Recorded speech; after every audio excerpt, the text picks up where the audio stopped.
এক হাদিসে আসছে যারা নামাজ না পড়ে কবর যাওয়ার পর তাদের শাস্তি হবে ভয়ঙ্কর তিনটা। এক নাম্বার ইয়াদিকুল কবরু আলাইহি হাত্তা তাখতালিফা আযলাউহু, কবর এমন ভাবে তাকে চাপ মারবে তার শরীরের হাড্ডিগুলো একটার একটার মধ্যে ঢুকে যাবে। দুই নাম্বার ওয়ায়ুকাদু আলাইহি ফিল কবরি নার, তার কবরের মধ্যে আগুন জ্বালায়া দেওয়া হবে। তিন নাম্বার ওয়ায়ুসাল্লাতু আলাইহি ফিল কবরি সুবান, তার কবরের মধ্যে বিশাল বড় একটা অজগর সাপ দেওয়া হবে। সাপটা কত বড়? নবী বলেন আইনাহু মিনান নার, ওই সাপের চোখ হবে আগুনের চোখ। ওয়াসফারুহু মিন হাদিদ, সাপের মুখগুলো হবে লোহার লোহার নখ। হাবিব বলেন সাপটা কত বড়? একটা নখের এক পাশ থেকে তুমি আরেক পাশ যাইতে তোমার একদিন সময় লাগবে। এবার চিন্তা করো সাপটা কত বড়।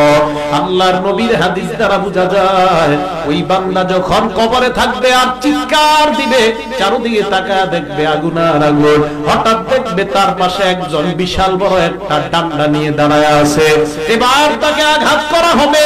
আঘাতের পর নবী বলেন ইয়াসিহু সাইহাতান, এমন জোরে একটা চিৎকার মারবে ইয়াসমাউহা কুল্লু শাইইন ইল্লা সাকালাইন, দুনিয়ার জিনার মানুষ ছাড়া তার চিৎকারের আওয়াজ সব হাইওয়ান জানোয়ার শুনতে পাবে।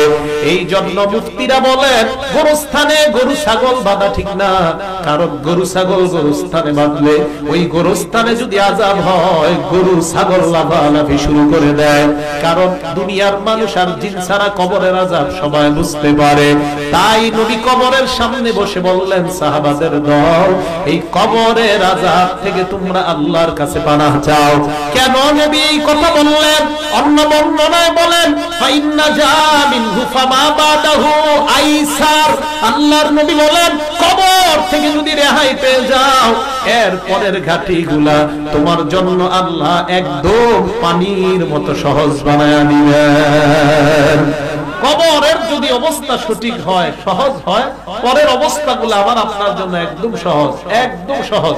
নবী বলেন ফাইন লাম ইয়ানজু মিনহু ফামা বাদাহু আশা, আর যদি কবর থেকে রেহাই না পায় তো পরের অবস্থাগুলো হবে তার ভয়ঙ্কর। এই জন্য কবর আমাকে আপনাকে ডাক দিয়ে বলে আনা বাইতুদ দুদ, আমি পোকামাকড়ের ঘর।